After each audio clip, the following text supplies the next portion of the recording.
اعوذ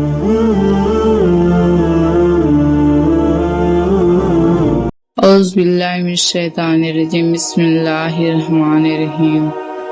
حضرت محمد مصطفیٰ صلی اللہ علیہ وسلم کی سیرت۔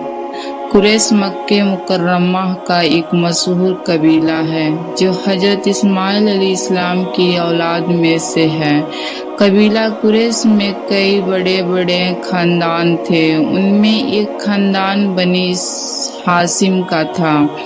ہاشم اپنے خاندان میں بڑے معزز، سخی اور مہمان نواز شخص تھے۔ ہاشم کے بیٹے شیبہ ہیں جو عبد المطلب سے مشہور ہوئے۔ عبد المطلب کے بیٹے عبداللہ ہیں۔ عبداللہ اپنے باپ کے محبوب بیٹے تھے۔ ان کی شادی قبیلے قریش ہی کے ایک بڑے گھرانے میں ہوئی۔ ان کی بیوی کا نام آمنہ تھا۔ حضرت بی بی آمنہ کے گھر ایک بچہ پیدا ہوا جس نے اندھیری دنیا کو اجالے میں بدل دیا، عرب کی سوتی بستیوں کو جگا دیا۔ یہی وہ بچہ ہے جس کو دنیا محمد رسول اللہ صلی اللہ علیہ وسلم کے نام سے یاد کرتی ہے۔ عرب کے دستور کے مطابق دائی حلیمہ نے آپ صلی اللہ علیہ وسلم کو دودھ پلایا۔ آپ صلی اللہ علیہ وسلم جب 6 سال کے تھے تو آپ صلی اللہ علیہ وسلم کی والدہ کا انتقال ہو گیا، اور آپ صلی اللہ علیہ وسلم کہ اس دنیا میں تشریف لانے سے پہلے ہی آپ کے والد کا انتقال ہو گیا تھا، اور آپ 8 سال 2 مہینے 10 دن کے ہوئے تو دادا عبد المطلب کا بھی انتقال ہو گیا۔ پھر آپ صلی اللہ علیہ وسلم کے چاچا ابو طالب کے ساتھ ملک شام کا پہلا سفر کیا۔ قریش کے لوگ آپ صلی اللہ علیہ وسلم کو آمین اور صادق کہتے تھے، اس لیے آپ صلی اللہ علیہ وسلم امانت دار اور سچے تھے۔ حضرت خدیجہ رضی اللہ تعالیٰ عنہ نے آپ صلی اللہ علیہ وسلم کو مال تجارت سے کر ملک شام روانہ کیا۔ آپ صلی اللہ علیہ وسلم نے پوری امانت داری سے تجارت کی۔ آپ صلی اللہ علیہ وسلم کے اخلاق سے وہ بے حد متاثر ہوئیں۔ کچھ عرصہ کے بعد حضرت خدیجہ نے نکاح کا پیغام بھیجا۔ آپ صلی اللہ علیہ وسلم نے منظور فرمایا۔ نکاح کے وقت حضور صلی اللہ علیہ وسلم کی عمر 25 سال اور حضرت خدیجہ کی عمر 40 سال تھی۔ آپ صلی اللہ علیہ وسلم کئی دن کا کھانا پانی لے کر ایک پہاڑ کے گھر جس کا نام غرِ ہیرا تھا تشریف لے جایا کرتے تھے، وہاں اللہ کی عبادت کرتے تھے۔ جب آپ حضور کی عمر 40 سال کی ہوئی تو حضرت جبرائیل علیہ السلام غار ہیرا میں تشریف لائے اور آپ صلی اللہ علیہ وسلم کو اس بات کی بشارت دی کہ آپ صلی اللہ علیہ وسلم اللہ کے رسول ہیں۔ قرآن مجید کی پہلی آیتیں اقرا بسم ربک الذی نازل ہوئی۔ آپ صلی اللہ علیہ وسلم نے پہلے چپ کے اسلام کی دعوتیں دیں۔ سب سے پہلے آپ حضور کی بیوی حضرت خدیجہ نے اسلام قبول کیا۔ مردوں میں حضرت ابو بکر صدیق رضی اللہ عنہ، لڑکوں میں حضرت علی رضی اللہ عنہ اور قدیموں میں زید بن حارث نے اسلام قبول کیا۔ رفتہ رفتہ اسلام کی آواز لوگوں کے کانوں میں پڑنے لگی۔ 3 سال تک برابر چھپے اسلام کی تبلیغ ہوتی رہی۔ اس عرصے میں 30-35 آدمیوں نے اسلام قبول کیا۔ کعبہ کے قریب ایک گلی میں حضرت زید بن ارقم کے مکان میں حضور صلی اللہ علیہ وسلم اور تمام مسلمان جمع ہو کر اللہ کی عبادت کرتے تھے۔ 3 سال بعد کھلم کھلا اسلام کی دعوت دی گئی۔ اس کے ساتھ ہی حضور صلی اللہ علیہ وسلم اور آپ پر ایمان لانے والوں پر تکلیفوں اور ایذاؤں کا سلسلہ شروع ہو گیا۔ حضرت حمزہ، حضرت عمر و غیروں نے بھی اسلام قبول کیا۔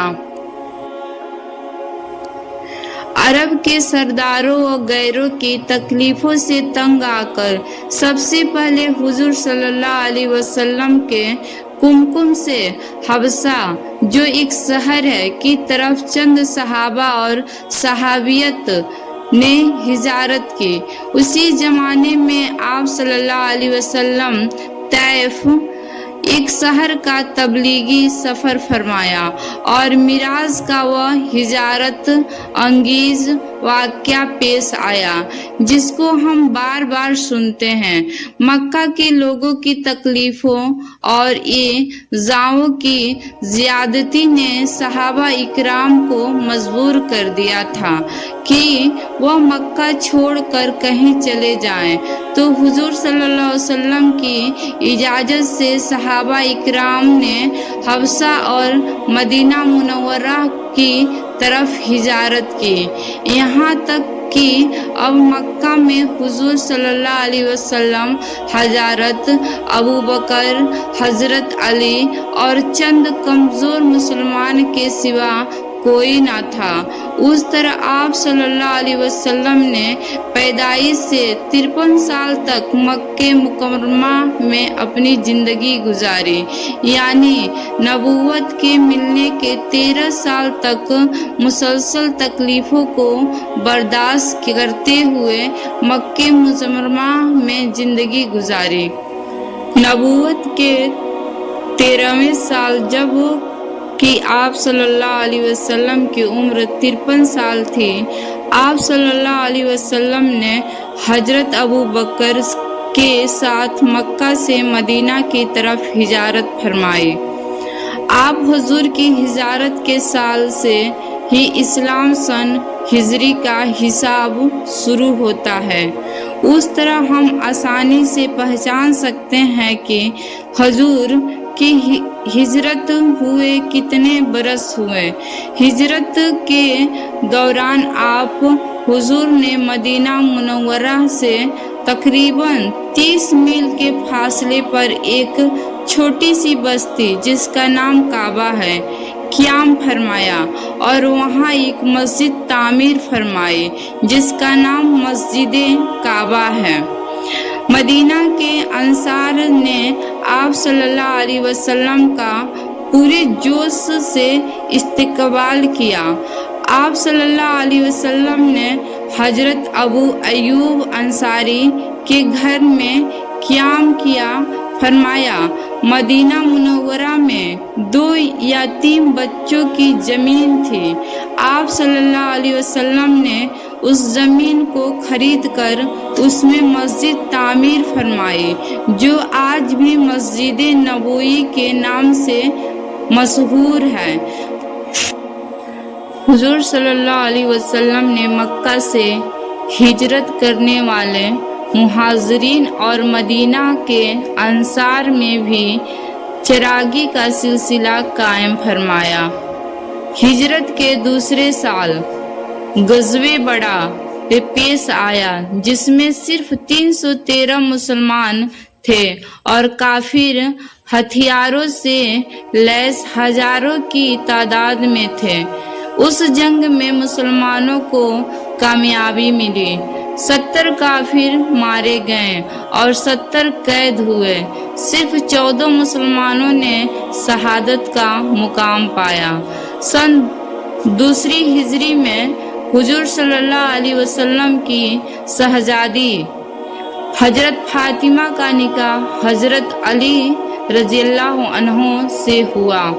سن 3 ہجری میں جنگ احد ہوئی جس میں پہلے تو 1000 مسلمان تھے اور پھر 300 منافق میدان سے نکل گئے، صرف 700 مسلمان رہ گئے تھے۔